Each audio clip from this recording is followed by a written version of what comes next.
Never thought. A woman's body has been found inside her home. Now her teenage son is charged with murder. This marks the city's 5th homicide of 2020, but police are still trying to determine exactly when the woman was killed. Angelina King joins us live from the scene on Atlas Avenue near St. Clair. And Angelina, you've been speaking to people who knew the family.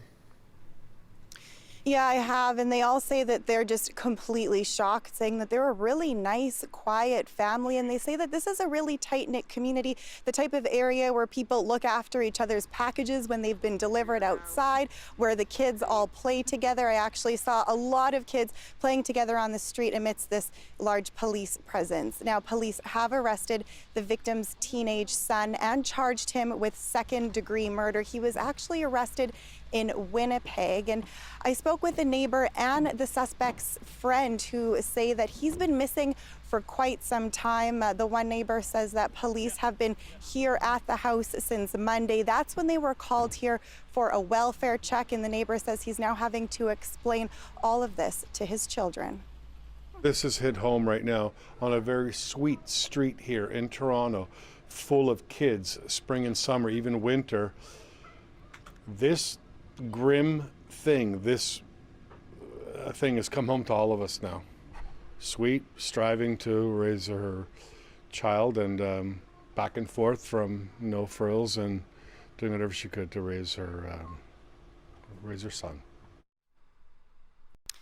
Now, I spoke with that son's friend. He says that his friend is trustworthy, quiet, and a good friend. He knows the family quite well as well. He grew up with the friend. They went to the same elementary school together, and also knows the victim. Here's what he had to say about her.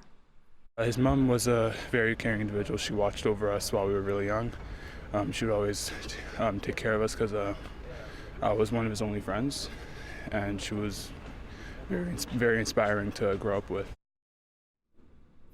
Now, police say that the woman's body had been in the house for some time, for a while, but they aren't elaborating at this point on exactly how long that it was. Now, we can't name the suspect because he's under 18. He can't be identified under the Youth Criminal Justice Act, and therefore we aren't identifying his mother, showing her photo or saying her name, because in turn that would identify the suspect. So right now, police are in the process of bringing him back to Toronto from Winnipeg, where he will make his first court appearance. At this point, police have not said anything about a cause of death.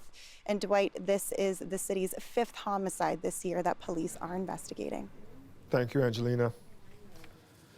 The TTC is still dealing with the fallout after derailment shut down one of the busiest sections of the city's subway system yesterday morning. Advocates are concerned it could be a sign of things to come if the city doesn't invest more into improving transit. Greg Ross joins us live now with more on this. And Greg, the city is proposing billions of funding for the TTC in its latest budget, but is it enough? Well, Dwight, the TTC says that it's definitely a step in the right direction. Next week, the city will vote on a proposal to provide more than $4 billion in additional funding to transit, which will come from the city's building fund. It's a big boost for the TTC in the short term, but in the overall big picture, long term, they're still nowhere near where they say that they need to be in terms of funding. The subway derailment on Line 2 yesterday that displaced tens of thousands of people has some transit advocates wondering if this is a sign of things to come. I think it should be a wake-up call that we can't delay the investment our transit system needs. Sheila Pazialan is the director of the TTC Riders Group. She says with the city set to vote on a new budget next week, she's urging TTC users to be proactive. So we're asking all riders to contact their city councillor and make sure that they're investing as much as possible into the transit system we need. The mayor says the city is doing its part, recently adding more than $4 billion in transit funding through the city's building fund. The 2020 budget contains the most significant investment in upgrading the transit system in the history of the city. Is it enough? The TTC recently released its capital investment plan for the next 15 years. They're projecting a need for more than $35 billion in overall operating costs. The city has already allocated more than $10 billion in transit funding. That, along with the new funding proposed through the Building Fund, still leaves nearly $21 billion of unfunded needs. So it's an important step in the right direction, but we have billions more to go just to maintain our current system in a state of good repair. TTC CEO Rick Leary admits there is still a long way to go, but says the extra money will go a long way in upgrading the subway system. It's replacing all of the track, the power substations, putting a new signal system on Line 2, similar to Line 1, an ATC signal system, providing more trains quickly through, which provides more capacity to our customers. But Pisey Allen is concerned that not enough is being spent on expanding the fleet.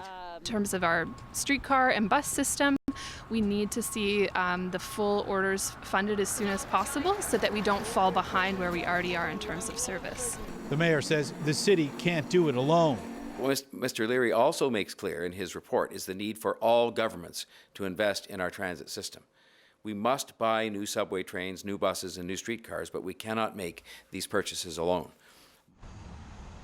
The TTC says the majority of that additional funding will go to upgrades and maintenance in the subway system. The rest is going to go towards purchasing new streetcars, buses, and trains, and that's an area where they're really falling short. And when you talk about that $21 billion in unfunded needs, that's a big part of it, Dwight. Greg Roush joining us from outside St. Andrew Station tonight. Thank you, Greg.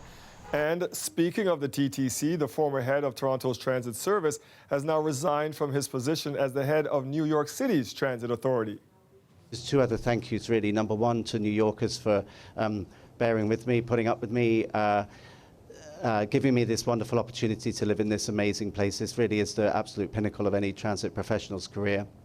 You know, it doesn't get much bigger than New York City Transit, and it's been my honor and privilege to serve New Yorkers. But ultimately, to John's point, the 50,000 men and women of transit, I think in some ways I'll miss them the most. I call them diamonds. They're just wonderful, decent, hardworking human beings, and I'll always be proud to have stood shoulder to shoulder with them. Thank you for everything. Andy Byford is leaving after just 2 years on the job. The CEO of the Metropolitan Transportation Authority issued a statement today thanking Byford for his work. Byford is being credited by many with turning around New York's subway system after some tough years. He was CEO of the TTC from 2011 until leaving for New York in 2017. Over the last decade, hundreds of Toronto pedestrians and cyclists have been killed on the city's roads. And now a new survey shows most people feel the city's not doing enough to boost road safety. I'm City Hall reporter Lauren Pelly, and I'll explain what those results mean for the city coming up. We have more tonight on our CBC News Toronto investigation into overcrowding in our hospitals. In Brampton, hallway medicine has become a daily reality. The problem is so serious, the city has declared a health care state of emergency. Lorenda Redekop has more. Patients have complained for years about having to spend nights in the hallway at Brampton Civic Hospital. It's what led City Council to declare a state of emergency, with some alarming messages. Things have gotten to a state where patients' lives are at risk, and we need immediate action. We're in dire straits here, and we need folks at Queen's Park to wake up. But this ER doc and hospital vice president isn't convinced that declaration will do anything. Declaring it a healthcare emergency is really not going to change the pace at which we continue to work with the ministry and City Council. He agrees Brampton needs more resources, with fewer hospital beds per capita than the rest of Ontario. He already advocates for more from the province and insists patients are safe. When we put a patient in the hallway, you think carefully about that patient's condition and what they will clinically need. A patient is never put into a hallway where their well-being or their life will be at risk. The William Osler Health System confirms the emergency departments at both its sites are under a code gridlock today. That means here at Brampton Civic Hospital, as well as at Etobicoke General. That type of overcrowding is common at many Ontario hospitals, and data obtained by CBC show Brampton hospitals are not among the top 10 most crowded in the province. The health minister was asked about the state of emergency. I certainly know that there are a number of hospitals that are operating at over 100% capacity right now. That is something that we are working on diminishing every day. In Brampton, the hospital is working on a proposal to add more beds, but that'll take 5 to 6 years to become reality. Lorenda Redicomp, CBC News, Brampton. Canadian officials say they wouldn't be surprised if the coronavirus lands here. There are no confirmed cases in Canada yet, but the federal health minister said several patients are being monitored. The risk still remains very low for Canadians in terms of acquiring this particular illness in Canada. The fact that there are some cases that are under further examination is actually a good sign. It's a sign that our system is working and that the public health and medical professionals across the country are working together and are following protocol. The minister adds the cases under observation are in BC and Quebec, but suspect cases are starting to appear in medical facilities right across the country. And anyone with both symptoms and a connection to Wuhan are being screened and isolated. Labs already busy because of flu season are also seeing a rise in the number of samples being tested for coronavirus. 18 people have now died from the new virus and more than 600 others have been infected. China is now ordering a total of 18 million people to avoid public gatherings and not leave their cities. Despite all of that, the World Health Organization decided today not to declare a global health emergency. Christine Birak has more. Make no mistake, this is, though, an emergency in China. But it has not yet become a global health emergency. It may yet become one. They all agree the situation in China is serious, but remain sharply divided on taking action globally. Now is not the time. That's a bit too early. Officials say the risk of the new coronavirus spreading outside China appears to be low.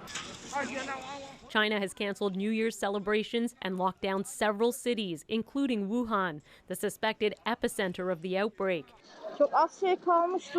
Millions of people are now scrambling to buy food and medicines, not knowing how long this quarantine will last. The Canadian government also issued a travel notice today, advising Canadian citizens in the affected cities to follow quarantine rules or risk being arrested. While it's still not clear how easily the new coronavirus is spreading from person to person, the WHO says countries should be screening travelers and testing for the virus. Several people in Canada are already being monitored. The fact that there are some cases that are under further examination is actually a good sign. It's a sign that our system is working. It's a very, very faint band. This lab in Ontario has received at least 10 nose and throat swabs to be tested for the new coronavirus. From each swab, investigators snip out a tiny piece of genetic material that looks a lot like a barcode. It's then compared to the barcode of the actual coronavirus being seen in China to see if they match. We have no cases, but we can make sure that we have a system that is robust, that catches any cases early in Ontario. Public health labs across the country are now doing the same and expect that at some point, a sample will test positive for the new coronavirus. Christine Birak, CBC News, Toronto.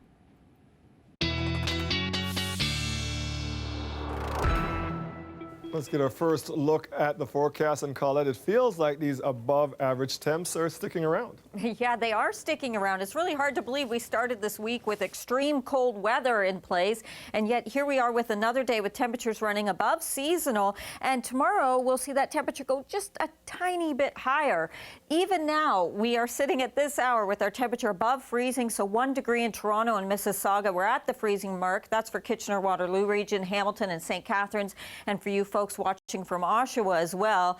It'd be nice to have mild and sun, but we can't really do that. We've got the cloud cover in place, so we're going to keep that through the overnight and even into most of tomorrow. We might get the odd sunny break coming into the afternoon hours. A little bit of moisture out there, so we could see some slick roadways tonight too, just because of some condensation there. The system I'm really watching though for us for the weekend is this very broad one you see here with a combination of snow and rain, and we'll be getting into a bit of a mix as well. We've actually got two areas of low pressure here, like a double double-barreled low, and that energy is going to be coming in to our skies. So let's go back in for a closer look and show you how it transpires. Rain, a little bit of mixed light stuff tonight. That's just poking its nose into southwestern Ontario.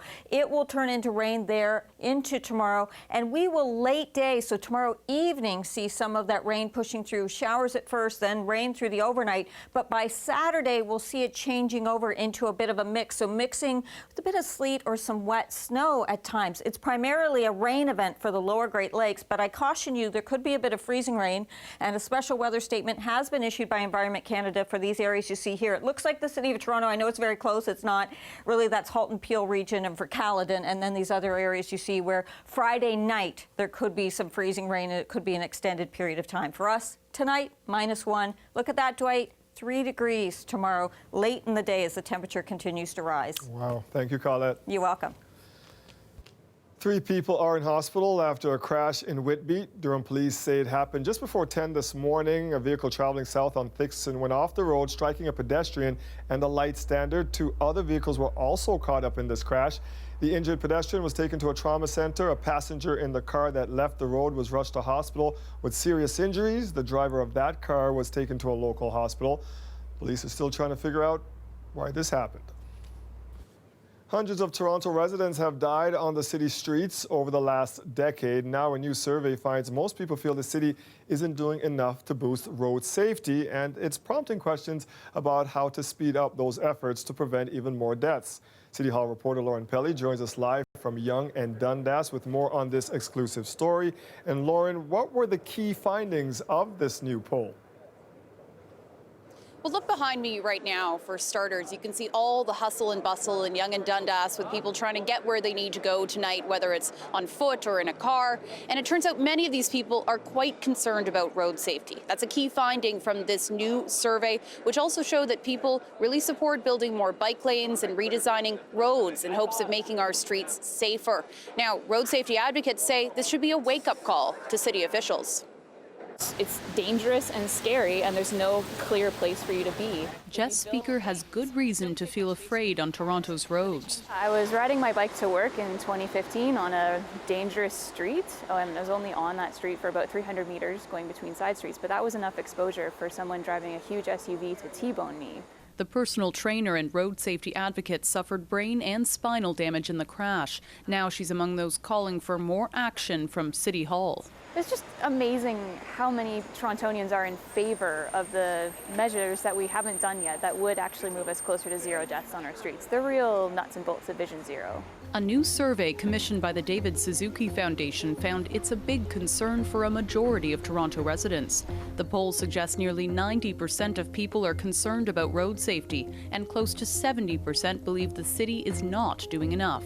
Around 80% also back the city building more protected bike lanes. And that's not just downtown, that's uptown, that's downtown, that's people who cycle and also people who drive. That was one of the really cool things about the poll, was that 75% of drivers support bike lanes. City officials have invested tens of millions into the cycling network, alongside hundreds of safety zones and red light cameras. But some councillors warn without more investment and staff, the plans won't be implemented fast enough. We have a whole backlog of crosswalk requests. We have a backlog of school safety zones. We need another 6 years to do all the schools in Toronto. We've got to scope, we've got to do the engineering, we've got to do the studies and get this stuff out faster. We've got to get it out on the street. If you don't have the staff to do the work, if you don't have the staff to spend the money to get the outcomes you're looking for, then all the strategies and plans are going to ultimately fall short. With the city currently planning its next budget, we brought those concerns to Mayor John Tory. And I'm certainly willing to have another discussion, and in light of this, I will, and say, look, in order to get the stuff done, we need to get done to keep people safe on the roads. Is there more staff that's needed? Because I certainly would want to hear from them about that, and I will check in again. There you have it. You hear it from the mayor himself, wanting to check on those staffing levels during this budget process. And we'll be keeping an eye on this issue as it unfolds in the years ahead, in hopes of, the city eventually accomplishing its goal of getting 0 deaths on Toronto's roads. Dwight? That would be wonderful for this town. But Lauren, we've heard city officials talk about plans to make parts of Yonge more pedestrian friendly. What's the status of those projects? That's right. Well, these could be two big issues coming up at City Hall this year. There's two major projects looking at redesigning Yonge Street, both in North York and here downtown as well, trying to make them more pedestrian friendly with wider sidewalks, bike lanes, all sorts of ideas swirling around about how to transform these areas for a modern city. Now, I should note the survey results also asked about both of these, and in each case, people really support this type of transformation. Dwight? Thank you, Lauren. After the break, who wants to be the next leader of the Conservative Party of Canada? Pierre Poilievre is the latest high-profile name to say not it. We'll have the very latest on who else is out and the list of who's in next. The weather update is brought to you by Train, the most reliable heating and cooling brand. It's hard to stop a train.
Conservative MPs are arriving in Ottawa for a caucus meeting before next week's new session of Parliament. Along with facing off against the Trudeau Liberals, the Tories are also dealing with a leadership contest. Our senior parliamentary reporter, Julie Van Duzen, is following the race and joins us now from Ottawa. So, Julie, give us the latest list of candidates gunning to replace Andrew Scheer. Well, it's an ever-changing landscape, Dwight. The latest news that has just come out late this afternoon is that Pierre Poilievre, a local MP with a high profile in the party, seen as kind of a Harper conservative, he has announced that he is not going to run. Now, this will come as a shock to a lot of insiders in the party, but he says, you know, he has a new baby, it's going to be too hard on his family. But interesting twist, because it certainly makes a clearer path for Peter MacKay, who is seen as the main kind of person to beat, and he's planning to announce officially from Nova Scotia, his home base, on Saturday. Now, he, of course, is a conservative who knows both the progressive conservatives, because he once led them, and the Harper conservatives, because he served as a minister in that Harper cabinet in many portfolios. But there are kind of 9 people, or I guess we should say 8, that are really wanting to give it a hard try. But Marilyn Gladue, who is one person I spoke to earlier today, said, you know, I think I could give Peter MacKay a run for his money. So take a listen. I'm a harmonizer and a unifying force, and I think I can expand the base. I think I come with no baggage. I've had a clean record in Parliament. I was very successful as the most collegial, as my palliative care bill, a lot of good critic roles, and so I think my record stands for itself, and my strength of character will prevail. All right, Julie, can we talk about some of the challenges, though, facing anyone who leads the Conservatives? Yeah, well, a big challenge, because this is a party that obviously has different factions in it on the right and the left. And we saw the latest person to kind of bail last night, Ronna Ambrose. A lot of people were hoping that she would jump in, being from Alberta, the former interim leader. She had a lot of fans in the party, but she said no thanks. Same goes for Jean Charest, the former premier of Quebec, but who spent, you know, a long time on Parliament Hill as a progressive conservative. Sure, he had some baggage, but he also said this party has changed a lot since I was in it. And by that, of course, he means that it had gone a little bit too far to the right. But some people want to keep it right. Last night, Richard DeCarey, who's kind of unknown, but a candidate in the party, or wants to be a candidate in the party, was on CTV saying that you know, if you're gay, it's a choice, like something you could change. That was a statement that really caused a firestorm on social media, and a lot of the prominent conservatives and contenders in this race dumped all over him. So, Dwight, it's a party that's certainly changing, doing a lot of soul searching, trying to figure out how it can get more votes, certainly in urban Canada. So a lot to look for as they meet at some point in the, well, on June 27th in Toronto, actually, to pick a new leader. But we'll hear a lot of debate in this party as they head towards that date. Yeah, I did hear Mr. MacKay's comments to that comment last night. Senior reporter Julie Van Dusen in our Parliamentary Bureau in Ottawa. Thank you, Julie. You're welcome, Dwight. Still ahead, we are looking at the soaring cost of hockey in Canada, all in the hope that your kid makes it to the NHL. Plus, to repair or to rebuild the theater? That is the question. Before you spend the $42 million, you better ask yourself the question: are you better off, you know, to build a new building? The St. Lawrence Centre for the Arts needs a little love. Okay, a lot of love. I'm Ali Chiasson. Coming up, we will talk about the debate over its future.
The St. Lawrence Center is in need of some costly repairs. It could cost tens of millions of dollars to restore the half-century-old performing arts building, but some feel there's another option: just tear it down.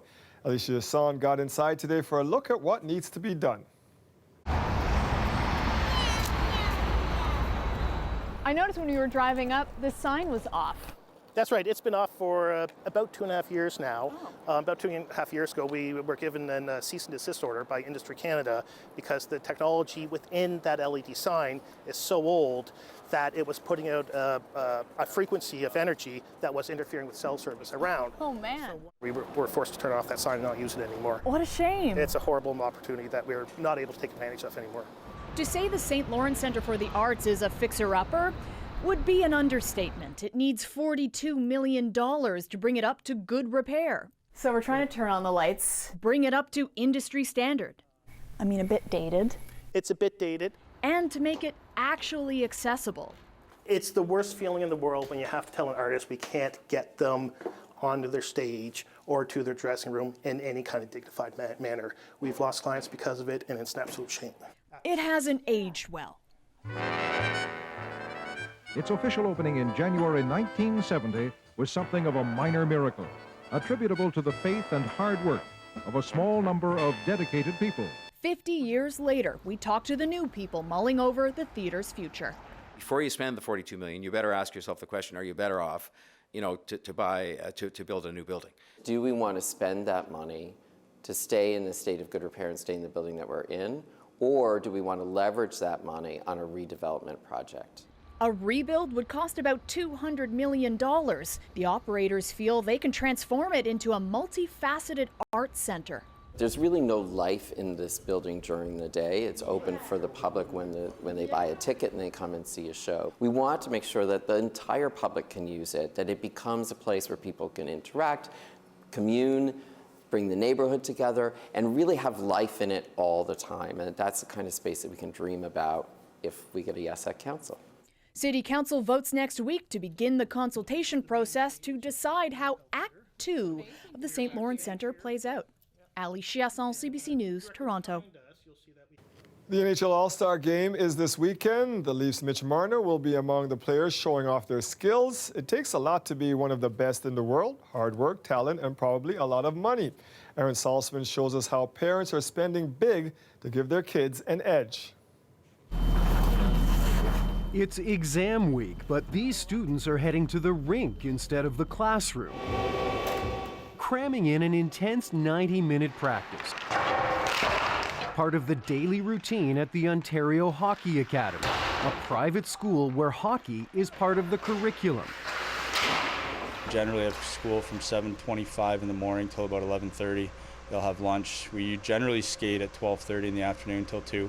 They'll go back to school. They'll have their off-ice session, maybe one more academic class, and the day is usually over by about 5 o'clock. Take a look at the rosters for this year's NHL All-Star Game. Of the 36 North American players named or filling in as replacements, 14 attended private school. That's nearly 40%. A who's who of the best young talent in the league, going to schools that can cost up to $50,000 a year, reinforcing the notion that hockey, especially at its highest levels, is increasingly a sport for those who can afford it. For generations now, and I don't think that's overstating things, generations we've been talking about the cost of the game. Author Sean Fitzgerald says it's not just $300 sticks and $1,000 skates. It's power skating lessons, it's skills development lessons, it's skating on treadmills, it's private coaching, it's all of these things, and it starts from the age of 4. And for the kids of families who can't pay for all that? Those children, statistically, don't make it to the NHL anymore. Will the growing exclusivity mean the next Wayne Gretzky never becomes the great one? Do you think your parents would have been able to support you through hockey in today's world? Probably not. Hockey Canada says it does have programs that are more accessible, but it also says many parents don't need to spend as much as they do. I think parents need to sometimes take a step back and really look at how much is too much. You don't need to be going to 6 hockey schools in the summer and being on the ice 12 months a year. At the Ontario Hockey Academy, while some here dream of the big leagues, playing in the NHL would be a a big accomplishment because my dream since I was a little boy. Others are here just as much for the education. I want to go into the field of medicine pretty much, right? And I want to be like a radiologist. Because no matter where you play, it pays to have a backup plan. Aaron Saltzman, CBC News, Cornwall, Ontario.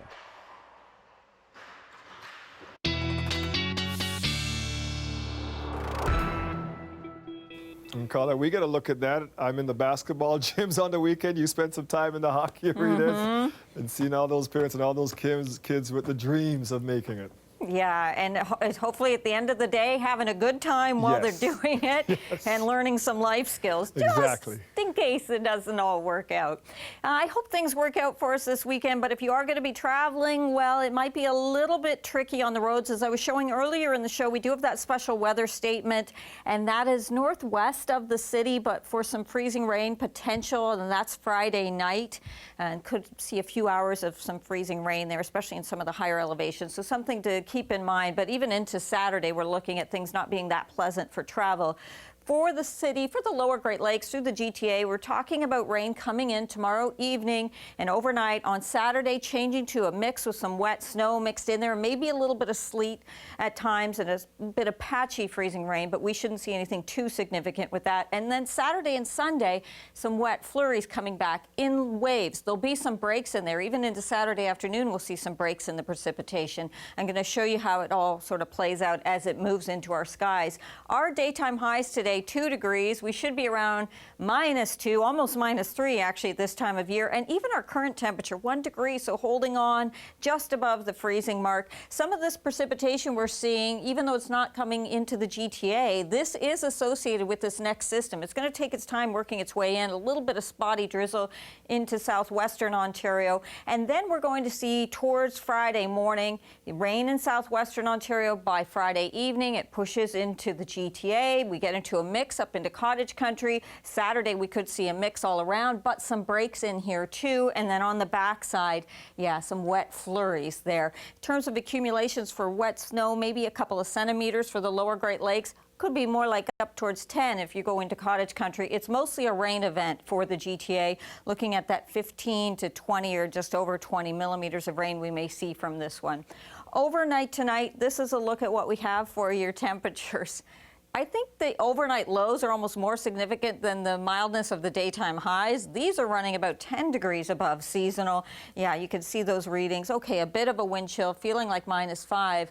I'm going to tell you something. As we go into tomorrow, the winds will actually be picking up. So even though we're going to see mild readings like this, we are going to be talking about that potential of it feeling a little bit cooler. We don't really talk about wind chills when we're looking at numbers that are on the thermometer above the freezing mark. But just know those winds will get a little bit gusty coming out of the east. A lot of cloud cover. I put a tiny bit of sun in here, like there might be the odd sunny break that we get into tomorrow afternoon, but I wouldn't expect that we're necessarily going to see that much of it. As we go into Saturday, there you go, we get into that mix, coming in some waves, 2 degrees, windier conditions even more so as we go into Saturday. And then Saturday night into Sunday, getting into more of that mix. It's some wet flurries into Sunday with that overnight low of -1 and then 2 degrees into Sunday. For Monday, we're looking at a mix of sun and cloud. I want you to take a look at these temperatures, though, riding not just above seasonal through to Tuesday. It goes on.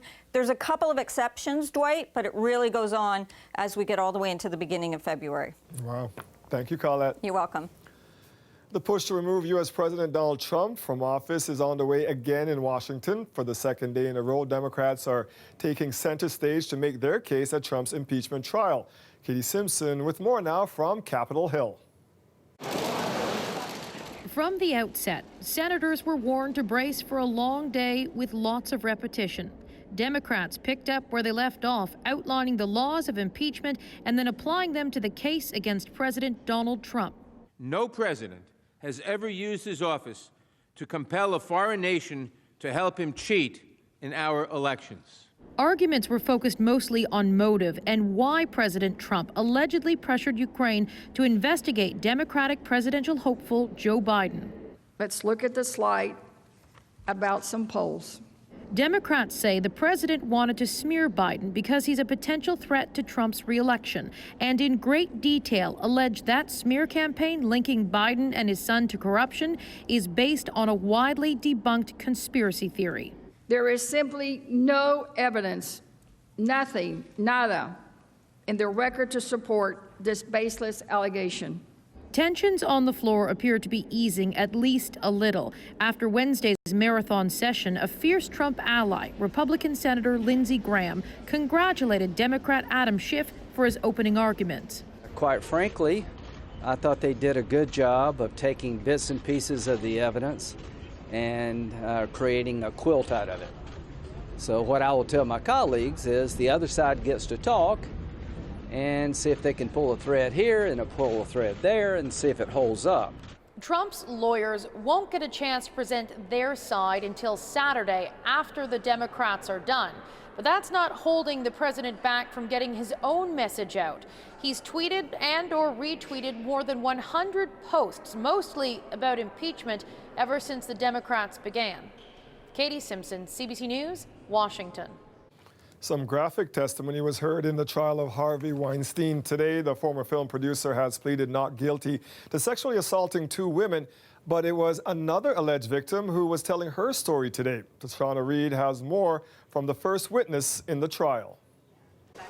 Prosecutors called actress Annabella Sciorra to the stand today, a key witness in the Harvey Weinstein trial, one of several women who will be testifying to prove a pattern of behavior. At times, Sciorra fought back tears when detailing the night she says the then famous Hollywood producer raped her. Sciorra, who is best known as an actress in The Sopranos, alleges Weinstein raped her 25 years ago. Sciorra testified that after a business meeting, Weinstein dropped her off at her apartment. A short time later, she heard a knock on the door. She says Weinstein then pushed his way into her apartment, overpowered her, and pushed her onto a bed where he raped her. I was punching him, I was kicking him, and he took my hands and put them over my head. During cross-examination, Weinstein's defense lawyer, Donna Rotuno, challenged Sciorra's memory and behavior, pointing out that she could not remember the exact date of the alleged assault. The defense also asked Sciorra if she had been drinking earlier that evening and questioned why she didn't go to a hospital or call the police. Sciorra's attorney, Gloria Allred, says the defense is trying to discredit her client. She was very, very brave. She's extremely courageous. And of course now I think what the defense is trying to do is go back, and this is alleged to have taken place more than 25 years ago, and try to trap her by asking a lot of details about what happened more than 25 years ago. And she's doing her best on that. Sciorra says she battled depression and told no one about the assault, saying, "I wanted to pretend it never happened. I wanted to get back to my life." Tomorrow, prosecutors will call Dr. Barbara Ziv to the stand to talk about the behavior of sexual assault victims. Tashana Reed, CBC News, New York. Still ahead, dignitaries from around the world get ready to mark the 75th anniversary of the liberation of Auschwitz. Plus, the doomsday clock ticks closer to midnight than ever before. Why the keepers of the clock say the world is close to complete annihilation. That's coming up next.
Increasing threats around nuclear war and climate change have prompted atomic scientists to set the doomsday clock closer to midnight than it's ever been. This is the moment. If there ever was to wake up, it's now, and those who have to wake up are you. The Bulletin of Atomic Scientists today moved the clock to 100 seconds before midnight. The clock itself is a symbol indicating the word's susceptibility to an apocalypse.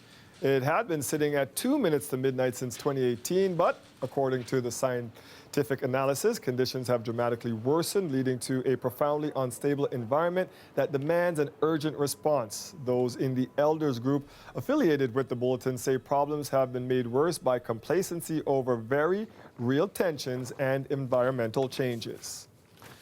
And world leaders and other dignitaries gathered today at a memorial event at the 5th World Holocaust Forum. Israeli officials call it the largest diplomatic assembly in that country's history. Iris Mackler has more. A solemn ceremony at Jerusalem's Holocaust Memorial Yad Vashem.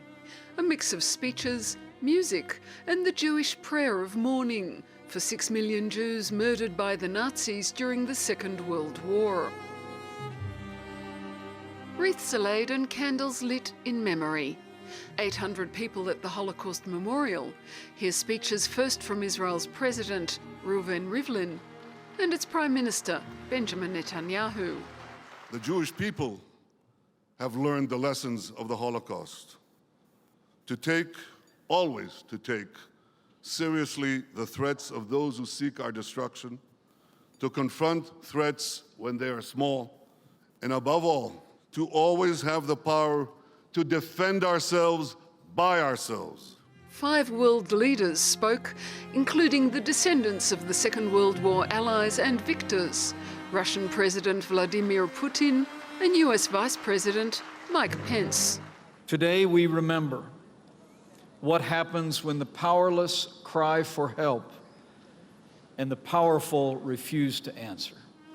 Israel's emphasis in holding this ceremony has been on remembering the past and fighting anti-Semitism today. Iris Mackler, CBC News, Jerusalem. The UN's highest court says Myanmar must do all it can to protect Rohingya Muslims. The International Court of Justice has imposed provisional measures in an effort to stop acts that could constitute genocide. In 2017, Myanmar launched a brutal security crackdown, forcing more than 740,000 Rohingya to flee the country. Nala Ayed has covered this story extensively, and she was in The Hague for the court's announcement today. The Rohingya people remain at serious risk of genocide under the terms of the Genocide Convention. What the court ordered is essentially a restraining order, which is meant to protect Rohingya Muslims who are still in Myanmar. And there are 3 measures in total that the court has prescribed. One is for Myanmar to do everything possible to prevent acts of genocide or any acts that have genocidal intent. 2 is also to make sure its army doesn't engage in any such acts. And 3, to do whatever possible to preserve evidence that might be necessary in the court case that is still pending. As a citizen, I'll be very happy because Myanmar wants justice, Myanmar wants fairness, and Myanmar is in its, struggle and endeavor to achieve democratic goals. So these are very important. I think these judgments will be a driving force towards people inside Myanmar for reconciliation and for unity.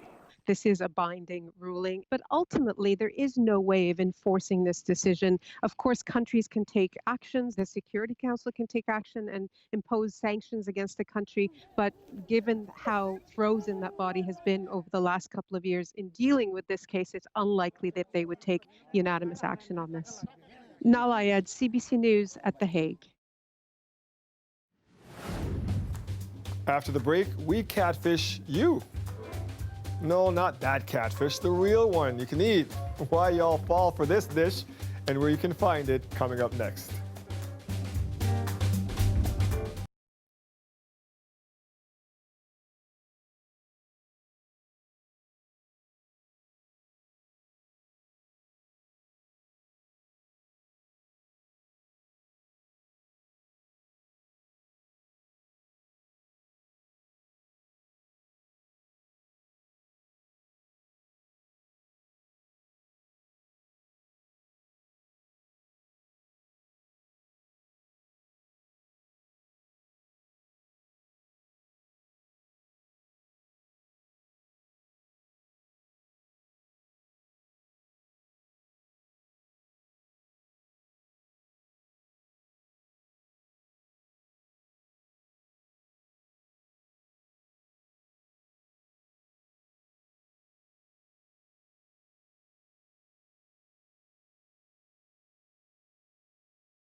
The food is very light, it's not as heavy, it's not as greasy.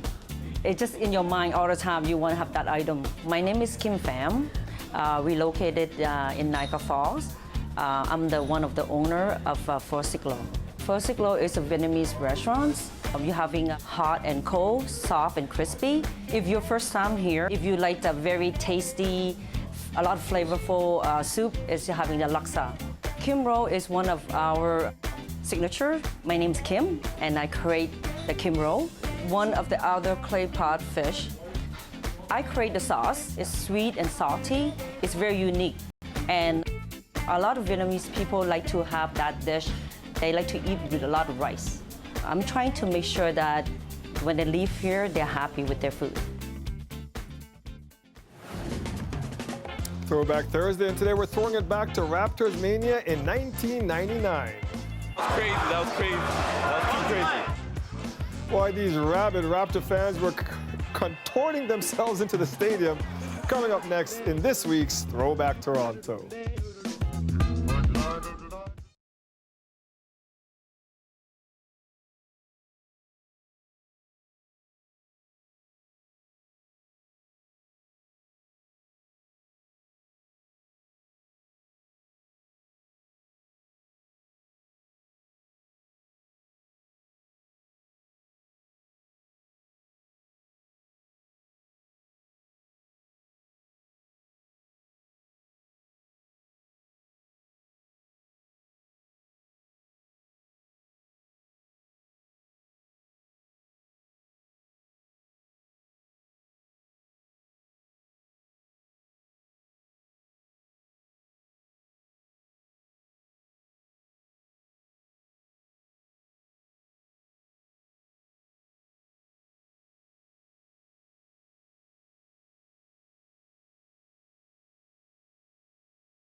This is what happened when the Raptors gave away free tickets to fans this week in 1999. That was crazy, that was crazy. That was too crazy. Glass at the front shattered from the crowd outside pushing in. People are getting hurt out there, man. I was waiting to try and get in and people were pushing and then my hand like kind of went through the door. Kind of went through the glass part and then it just shattered. I got like squished and I couldn't hardly like move. It's totally unorganized here. To control the 4,000 fans clamoring for a free seat, a dozen security guards, and a handful of police officers. For the fans that did get in, seats filled quickly as only the upper deck was available, while down below, there was plenty of room. That's not right, man. That's not right. These guys are down there. They have more than enough room. They said everything was free. They said everything was free. It's an exhibition game. On the news, that's false advertisement.